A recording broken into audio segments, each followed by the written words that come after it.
Bonjour à tous, bienvenue dans cette série de vidéos où nous allons parler de la blockchain. Cette série vous est apportée par Aptovic Developers et je suis votre présentateur Jacques Moutot. Dans cette série, nous allons en général développer la blockchain, mais en particulier, nous allons nous focaliser sur Cardano et les contrats intelligents. Dans les 3 premières vidéos, nous allons d'abord parler de l'introduction, comprendre d'où vient la blockchain, pourquoi est-ce que Bitcoin est important dans la blockchain et quelles sont les crypto-monnaies. Dans la deuxième vidéo, nous allons parler des différentes générations de la blockchain, à partir de la première qui est Bitcoin et les crypto-monnaies jusqu'à la troisième que nous avons actuellement où Cardano est parmi les blockchains les plus remarquables. Et dans la troisième vidéo, nous allons parler de l'utilité de la blockchain, dans quel secteur elle est appliquée actuellement et où est-ce qu'elle a le plus d'impact dans la société. Alors, dans cette première vidéo, nous allons parler de l'historique de la blockchain, de Bitcoin et en fait des premières applications de la blockchain. Pour comprendre l'origine de la blockchain, il faut remonter à 1991 où 2 scientifiques, Stuart Haber et Scott Storenata, ont conceptualisé en fait la blockchain. Et comment est-ce qu'ils sont arrivés à ça? C'est qu'ils avaient un travail où ils se sont posé une question. Comment être sûr que la version de document que vous regardez n'avait pas été modifiée par rapport à l'original? Vous comprenez qu'en 1991, nous sommes au début d'Internet et il y a la production de beaucoup de médias ou beaucoup de documents électroniques, que ce soit sous forme audio, texte ou vidéo. Alors, il y a un challenge de devoir être à mesure d'identifier chaque document et d'identifier une version modifiée des documents. Alors, pour résoudre ce problème, ils ont pensé à la blockchain. Mais avant de résoudre ça, il fallait d'abord être en mesure de faire 2 choses. La première, identifier chaque document individuellement sans forcément savoir son contenu. Donc, il fallait trouver un moyen de donner à chaque document une identité sans que la personne qui voit cette identité ne sache le contenu du document. Et nous allons voir comment ils ont procédé. Et la deuxième chose, après avoir identifié un document, il faut être en mesure de garder cette identité dans le temps. Et pour garder cette identité dans le temps, c'est là qu'ils ont pensé à former une chaîne de blocs. Et nous allons voir dans la suite comment ils ont procédé. Alors, la première étape où il s'agit d'identifier individuellement chaque document, il faut créer une forme d'empreinte du document. Nous savons tous que l'empreinte, c'est une identité d'une personne et cette identité-là est presque unique. Chaque individu à travers la planète a sa propre empreinte. Donc si on parvient à créer une empreinte digitale d'un document, on saura identifier ce document-là sans forcément savoir son contenu. Et quelle technique ils ont utilisée pour créer cette empreinte-là, cette signature unique? La technique qu'ils ont utilisée, c'est le hachage. À quoi consiste le hachage? C'est une action qui prend une entrée quelconque et cette entrée-là peut être de n'importe de n'importe quel size, que ce soit peut-être un document de 20 MB ou de 10 MB ou de 100 MB ou un texte de plus de 1000 caractères. Ça, c'est une entrée qui, à la sortie, va donner une valeur fixe. Alors, par exemple, actuellement, dans la méthode de hachage que nous avons actuellement, c'est que vous avez une entrée de n'importe quelle taille, vous y appliquez une technique de hachage et vous avez un résultat de, par exemple, 128 caractères, un texte de 128 caractères ou un texte de 256 caractères. Alors, ces 256 caractères, c'est ce qui va constituer la signature unique de ce document. Alors, quand vous avez la signature unique du document, ce qui veut dire son hash, et le hash peut être 256 caractères fixes, ça veut dire que tous les documents que vous allez faire passer par ce processus de hachage aura un hash qui est unique. Et c'est-à-dire que si il y a 2 documents différents, ils ne peuvent jamais produire le même hash. Automatiquement, c'est la manière efficace d'identifier chaque document individuellement. Alors, après avoir identifié chaque document individuellement, vous allez répéter le processus sur plusieurs documents. Si par exemple nous sommes en train de parler d'un document qui est un livre et que nous voulons garder l'originalité de ces livres, nous allons d'abord hasher chaque page dans ces livres. Et après avoir haché plusieurs pages, on peut grouper les haches maintenant par chapitre, c'est-à-dire on prend l'identité de chacune de ces pages, on les hache aussi ensemble pour former un nouveau hash qui représente le chapitre. Et après avoir haché les différents chapitres, nous avons une nouvelle identité du chapitre qui est formée à partir des pages.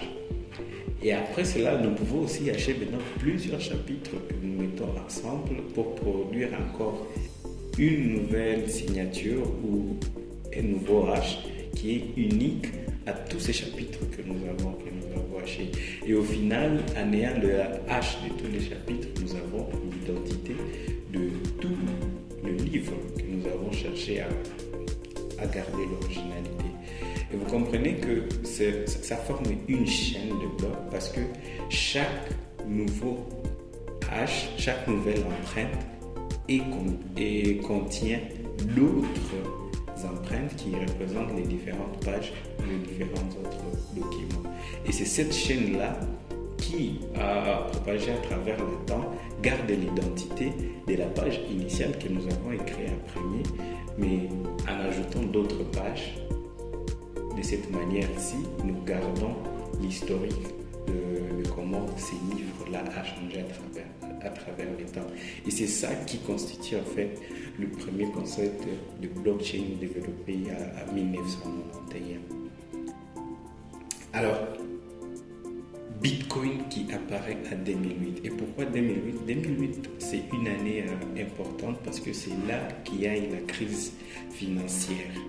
Et dans cette crise financière, il y a beaucoup de gens qui ont perdu leur pouvoir d'achat, d'autres ont perdu leur maison. C'était une crise qui a touché au moins chaque individu sur la Terre et économiquement.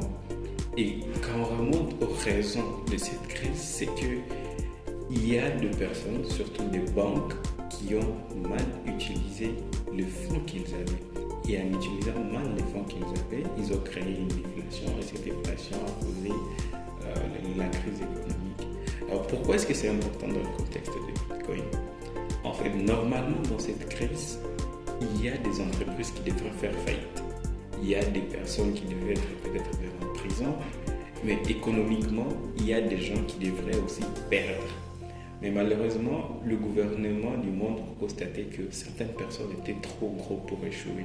C'est-à-dire qu'ils se sont décidés de sauver certaines entreprises qui devraient faire faillite. Pourtant, tout le monde qui était de basse classe avait déjà perdu leurs biens ou leur pouvoir d'achat. Automatiquement, il y a un groupe de gens qui se sont révoltés, qui se sont dit non, ce système économique n'est pas juste. Parce qu'il y a des individus qui en profitent, qui ne suivent pas les règles, alors que nous, qui voulons suivre les règles, nous perdons et nous devenons les victimes du système. Alors il faut créer un moyen pour que chaque individu ait le contrôle de sa monnaie. C'est là qu'un groupe de gens ou un individu sous le nom de Satoshi Nakamoto a créé le concept de Bitcoin. Et qu'est-ce que c'est ? Qu'est-ce que Bitcoin ? Bitcoin, c'est un système de paiement pair à pair. C'est-à-dire, au lieu de passer par une banque, nous pouvons nous envoyer de l'argent directement entre nous. Donc, c'est un réseau public sans restriction qui fonctionne sans régulateur. C'est juste un algorithme qui gère le réseau, qui peut dire que telle personne a $20 dans son compte et il peut envoyer directement à telle autre personne qui a besoin de $10 par exemple. Et automatiquement, ici, chacun a contrôle de son argent et on n'a pas besoin d'une banque qui décide pour nous comment le système doit fonctionner. Alors pourquoi est-ce que Bitcoin a été très populaire ? La première chose, c'est d'abord parce que c'est décentralisé, c'est-à-dire que personne ne contrôle le réseau. Il n'y a que les règles qui sont déjà définies par l'algorithme qui sont suivies par tout le monde. Et comme personne ne contrôle les réseaux, donc personne ne peut prendre une décision qui l'avantage lui seul. Parce que pour prendre une décision, il faut que la majorité des personnes qui participent au réseau puissent être d'accord avec cette décision. C'est-à-dire, on ne peut pas facilement contrôler tout le monde, ce qui fait que le système est bien décentralisé. Il n'y a personne qui peut essayer de le contrôler. Autre chose, c'est que comme personne ne le contrôle, il est résistant à la censure. Vous savez, actuellement, avec une banque, on peut facilement leur imposer des règles ou on peut même leur bloquer certaines transactions. Ça peut être un gouvernement. Mais avec Bitcoin, personne ne le contrôle automatiquement. Personne ne peut décider de changer comment les réseaux fonctionnent. Personne ne peut bloquer les transactions sur les réseaux. Personne ne peut s'imposer dans les réseaux. Parce qu'il faut que le consensus soit là pour qu'il y ait quelque chose de nouveau dans les réseaux. Autre chose, c'est que Bitcoin est plafonné. Parmi les raisons de la crise de 2008, c'était justement l'inflation causée par une impression monétaire exagérée. Donc quand vous injectez dans l'économie beaucoup d'argent, alors que cet argent ne correspond pas à la quantité de richesse qu'il y a dans l'économie, c'est ce qui va créer l'inflation. Et c'est ce qu'on a vécu en 2008 et qu'on est même en train de vivre en 2022 avec l'inflation que nous avons. Alors Bitcoin, pour éviter ça, il a décidé que non, il y aura un nombre limite de Bitcoin qui sera créé et c'est 20 millions de Bitcoin. Alors cela assure une certaine stabilité de la monnaie et automatiquement ça évite l'inflation dont est victime des systèmes monétaires que nous avons actuellement. En plus, chaque transaction sur la blockchain est immuable.